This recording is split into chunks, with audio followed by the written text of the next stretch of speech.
Hi అండి, welcome back my channel veg foodies Ajay. ఇలా వర్షం వస్తున్నప్పుడు ఇలాంటి స్నాక్ చేసుకుని తింటే చాలా టేస్టీగా ఉంటుంది, చాలా ఎంజాయ్ చేస్తూ తినొచ్చు. ఈ రెసిపీ వచ్చేసి మనకి నార్మల్గా బయట పెద్ద పెద్ద రెస్టారెంట్లో కానీ లేదంటే మనకి నార్మల్గా స్టార్టర్ రెస్టారెంట్లు ఉంటాయి, లేదంటే ఇప్పుడు పిజ్జా స్పాట్స్ ఇలాంటివి ఉంటాయి కదా, అక్కడ ఈ సబ్వే బర్గర్ అని చెప్పి బాగా ఎక్కువగా ఈ మధ్య ట్రెండ్ అవుతుంది. ఇది ఈజీగా ఇంట్లోనే ప్రిపేర్ చేసేసుకోవచ్చండి. రెసిపీలోకి వెళ్దాం. ముందుగా ఒక పెద్ద గిన్నె తీసుకొని అందులో ఒక కప్పుడు గోరువెచ్చని పాలు తీసుకొని ఆ పాలలో ఒక 3 నుండి 4 స్పూన్ల పంచదార వేసుకొని అది కరిగే వరకు బాగా విస్కర్తో కలుపుకొని ఇందులోనే 2 స్పూన్ల డ్రై ఈస్ట్ వేసుకొని ఇది పొంగిన తర్వాత ఇప్పుడు ఇందులో 2.5 కప్పుల గోధుమ పిండి కూడా వేసుకొని ఇదిగోండి నేను చూపించిన విధంగా ఇలా బాగా కలుపుకొని ఇందులో ఒక చిన్న క్యూబ్ బటర్ కూడా వేసుకొని బాగా కలపాలండి. ఈ కలిపిన దాన్ని బాగా స్ట్రెచ్ చేసుకోవాలి. ఇదిగోండి ఇలా బాగా కలిపి తర్వాత ఇలా రౌండ్గా చేసుకొని ఒక హాఫ్ అన్ అవర్ రెస్ట్లో ఉంచితే సరిపోతుంది. ఇది పన్నీర్ అండి, పన్నీర్ ఫ్రై కింద చేశానండి. ఇది నార్మల్గా టమాటా, కెచప్, సోయా సాస్, వెనిగర్ ఇవన్నీ వేసి నేను బాగా అంటే పన్నీర్ 65 టైప్లో చేశాను. డీప్ ఫ్రై అయితే చేయలేదు, కానీ చాలా టేస్టీగా ఉంటుంది. రెసిపీ లింక్ కావాలంటే కింద ఇస్తాను, ఒకసారి డిస్క్రిప్షన్లో ఇస్తాను, చెక్ చేయండి. ఇది హాఫ్ అన్ అవర్ తర్వాత ఇలా పొంగింది కదా, ఇప్పుడు దీనిని బాగా ఒక 5 మినిట్స్ బాగా ఇలా కలుపుకొని ఇప్పుడు దీన్ని చిన్న చిన్న పీసుల్లా చేసుకొని మనం బన్స్ లాగా చిన్నగా కొంచెం అంటే చపాతీలాగా చిన్నది తీసుకొని దాన్ని చిన్న పూరీలాగా ఒత్తుకోవాలండి. మరి ప్రెస్ చేయకూడదు. మనం ఒత్తే టైంలో మనం ప్రెస్ చేయకుండానే నేను చూపించిన విధంగా జస్ట్ లైట్గా ఒత్తుకొని చిన్న పూరీలా చేసుకోవాలండి. అలా చేస్తే సరిపోతుంది. దీనిపైన నేను నార్మల్గా పైన డస్టింగ్ కోసం అని చెప్పేసి గోధుమ పిండే వేసానండి. నేను ఇక్కడ ఎక్కడ మైదా పిండి వాడలేదండి.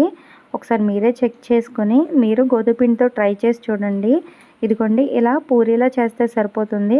ఇప్పుడు దీనిపైన ఒక సైడ్ నెయ్యి కానీ కాచిన బటర్ని కానీ ఇదిగోండి ఇలా అప్లై చేసుకొని దీన్ని హాఫ్కి ఇలా ఫోల్డ్ చేసుకోవాలండి. అంటే మనం నార్మల్గా బ్రెడ్ ఉంటుంది కదా, బన్ ఉంటుంది కదా, బన్ కానీ అంటే ఇప్పుడు మనం శాండ్విచ్ అలా చేసుకుంటాం బన్తో బ్రెడ్తో కాకుండా, అలానే దీన్ని ఇలా ఫోల్డ్ చేసేసి ఒక హాఫ్ అన్ అవర్ రెస్ట్లో ఉంచితే ఇలా పైకి పొంగుతాయి. ఇలా పొంగిన వాటిని మనం ఆల్రెడీ ముందు ప్రీహీట్ చేసిన ఓవెన్ ఉంటుంది కదా అందులో బేక్ చేసుకుంటాం. ముందుగా ఇలా పొంగిన దానిపైన ఇలా పిజ్జా సాస్ వేస్తున్నానండి. ఈ పిజ్జా సాస్ని అప్లై చేసి దీనిపైన మనం చీజ్ ఇంకా దీనిపైనే కొంచెం వెజిటేబుల్స్ కానీ లేదంటే ఆనియన్స్ కానీ ఇలా మీకు నచ్చినవి ఏమన్నా కూడా యాడ్ చేసుకోవచ్చు. నేనైతే దీనిపైన ఆనియన్స్ వేసాను. ఆనియన్స్ పైన తురిమిన చీజ్ వేసుకున్నాను. ఇది నార్మల్ చీజే వేసుకున్నాను, నేను మొజరెల్లా చీజ్ వేసుకోలేదు. ఈ చీజ్ కూడా వేసేసి 180 డిగ్రీస్లో ప్రీహీట్ చేసిన ఓవెన్లో మనం దీన్ని ఒక 10 మినిట్స్ 180 డిగ్రీస్లోనే బేక్ చేయాలండి. రాడ్లు వచ్చి అప్పరు లోవర్ 2 రాడ్లు కూడా ఆన్ చేసే ఉంచాను. ఇలా ఆన్ చేసి ఉంచిన దాంట్లో ఒక 10 మినిట్స్ బేక్ చేశాను. ఇలా బేక్ చేసిన వాటిని తీసేసి వేడిగా ఉన్నప్పుడే ఒక్కసారి మనం ఫోల్డింగ్ మధ్యలో గ్యాప్ ఉందా లేదా అన్నది చెక్ చేసుకోవాలి.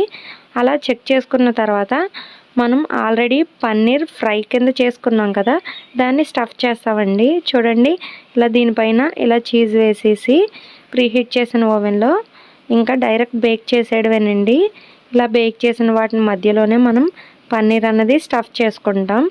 ఇలా స్టఫ్ చేసిన వాటిని దాని మధ్యలో మనం ఫస్ట్ అన్నది స్టఫ్ చేసుకునే ముందే మనం ఒక కప్పులో ఒక 3 స్పూన్ల టమాటా కెచప్ ఇంకా 1 స్పూన్ రెడ్ చిల్లీ పేస్ట్ కూడా వేసుకొని అందులోనే మయోనీస్ కూడా వేసుకొని 1 స్పూన్ వీటిని మిక్స్ చేసేసుకొని దాన్ని ఈ మధ్యలో స్టఫ్ చేయాలండి. చూడండి ఇది డీమోల్డ్ కూడా మనకి లోపల ఫోల్డింగ్ కూడా ఈజీగా బయటికి వస్తుంది కదా. మనం నెయ్యి కానీ బటర్ కానీ అప్లై చేస్తేనే ఇలా మనకి ఈజీగా అవుతుంది, లేదంటే మనం కట్ చేసుకోవాలండి. మనం నార్మల్గా బ్రెడ్ని చాక్తో ఎలా కట్ చేస్తాం బన్ని, అలా బన్ని కట్ చేసినట్టు కట్ చేయాల్సి ఉంటుంది.